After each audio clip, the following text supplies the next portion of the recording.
last question for you before we wrap this up is your thoughts on name, image, and likeness finally becoming a thing.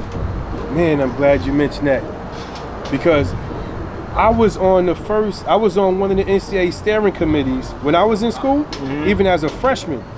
I was on the NCAA steering committee that was part of the catalyst to get this stuff going. We were fighting for image and likeness when I was in school as a freshman.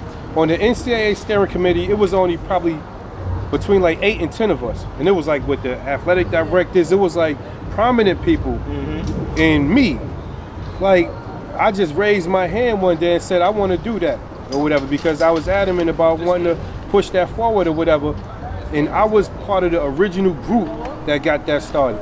And now, years later, this was when I was in college, that was in 95? Right. Freshman year, 95, yeah. And now that just came through for which nearly 30 years. Yeah, but I was part of the original team that was sitting at the table talking about that. I don't know, part of the original team that I was abreast of from the NCAA steering committee standpoint. They put that together so that we can try to advocate for that. And it came through to fruition now, and I love it. I think it's a great deal. I think it's even dope. I even see Molly now. Yeah, Molly I was dating. Yep. Man, yo, that story is so amazing to me. Man, it's a lot of kids that, one, a lot of dudes would have earned some crazy bread in their era.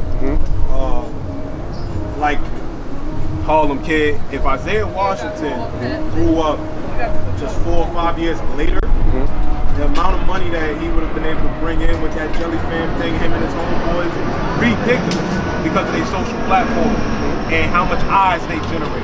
I mean, how much attention they generate. But not for nothing. The people that was around them, they were supposed to handle that differently. Yeah. They let the kids lead that instead of making. And you saw the business grab. You saw the business opportunity for that. Instead of letting the kids lead and it just fizzle out or whatever, they were supposed to, like Nike. When Nike started printing up Jelly Fam shirts and all that, you got to go to Nike and be like, yo, what's up? I got to cut a check. You printed the shirt already. It ain't no, oh, I'm thinking about, or this kind of stuff. It's like, I just wish somebody would have did a more business grab on that or whatever, because these kids, they could have been good right now. I agree with you, man. You know? I agree with you. But Isaiah is a great kid or whatever, and not to slight them or whatever, because we used to even bring Isaiah to Watley. We used to work on Isaiah. When his senior year, we was trying to get Isaiah to Watley. But we didn't want to interrupt what was going on at St. Ray's because he had a good flow there. But we was gonna bring him over to Watley and just let him go loose. Harlem Kid, go crazy with it. You know what I mean? Yeah. Well, that's pretty much it, man. I appreciate you sitting down with us today, man. Appreciate you answering these questions. Learned a lot. Any final thoughts you want to leave us with, or anything else? Any shout outs? I mean, the one thing that you're gonna look forward to, I just got my real estate license too. So that's just another spin that I'm even putting towards. So even, look for that. That's impressive. Look for me as a realtor in Jersey. I'm gonna spread out and do New York and Philly, New York and Pennsylvania as well. But that's my next agenda that's up. Impressive, man. We'll keep on putting it together.